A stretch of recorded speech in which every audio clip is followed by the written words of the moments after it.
సంధ్యా theatre తొక్కిసలాట ఘటనను BJP నేతలు రాజకీయం చేస్తున్నారన్నారు ఎంపీ చామల కిరణ్ కుమార్ రెడ్డి. కాంగ్రెస్ పార్టీపై బురద జల్లే ప్రయత్నం చేస్తున్నారని ఫైర్ అయ్యారు. యూపీలో యోగి ఆదిత్యనాథ్ సీఎంగా ఉన్న టైంలో స్వామీజీ ప్రోగ్రాం తొక్కిసలాటలో 100 మంది చనిపోయారన్నారు. అప్పుడెందుకు బీజేపీ నోరు మెదపలేదన్నారు ఎంపీ చామల. సినీ ఇండస్ట్రీపై కాంగ్రెస్ సర్కార్కు కోపం లేదన్నారు.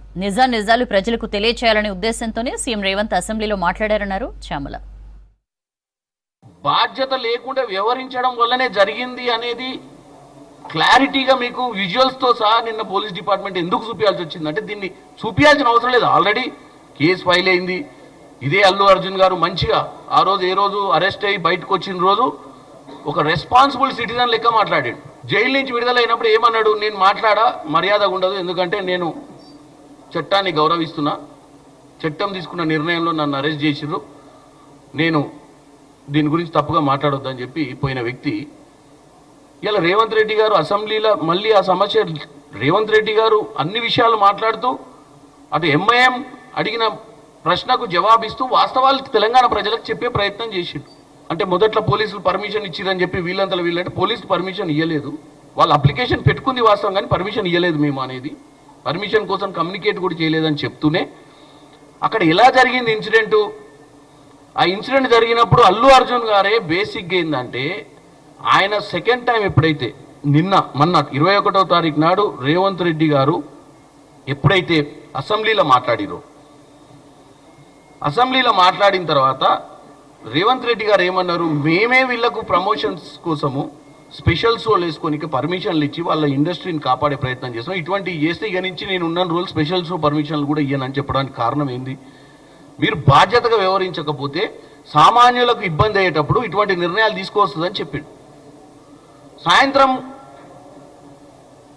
సాయంత్రం ప్రెస్ మీట్ పెడుతుర్రు 7ంటికి అల్లు అర్జున్ గారు. అంటే అందరూ ఏం ఎక్స్పెక్ట్ చేస్తారు, ఒక కన్స్ట్రక్టివ్ లైన్లో ప్రభుత్వం ఏదైతే అసెంబ్లీలో ముఖ్యమంత్రి గారు మాట్లాడిన లైన్లనే ఆయన కూడా ఇండస్ట్రీకి చెప్పాల్సిందే, ఇదంతా అయిపోయింది కాంట్రడిక్షన్, ఆయన వల్ల తప్పు జరిగింది, నాకు సినిమా థియేటర్ పోయినా సినిమా థియేటర్ బయట ఒక మహిళ చనిపోయిందని, మహిళ కొడుకు సీరియస్గా ఉండి హాస్పిటల్ పోయిండన్న విషయమే నాకు తెలియదు, నెక్స్ట్ డే మార్నింగ్ దాకా తెలియదు, పోనీ థియేటర్లో పోలీసులు వచ్చి నాకు ఏం చెప్పలేదు అన్న దాన్ని ఆల్రెడీ క్లియర్గా మనకు విజువల్ చూపించారు. పోలీసులు పైకి పోయిర్రు, ఇన్ఫర్మేషన్ ఇచ్చిర్రు, బయటికి తీసుకొచ్చిర్రు. ఆఖరికి ఏసీపీ గారు చెప్పిర్రు నేను పోయి ఆయనతో మాట్లాడతా అని చెప్తే మాట్లాడిచ్చే ప్రయత్నం కూడా చేయలేదు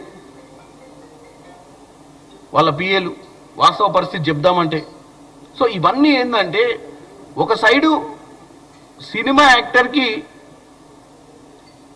ఆయనకంటూ అవగాహన ఉండకపోవచ్చు, ఆయన ఇండస్ట్రీకి సంబంధించిన ఆయనకు పెద్ద సినిమా బ్లాక్ బస్టర్ మూవీ, ఆ మూవీ టెన్షన్లో ఉండి ఆయన ఏం చేస్తున్నాడు. దానికి తోడు ప్రతిపక్షాలు, ముఖ్యంగా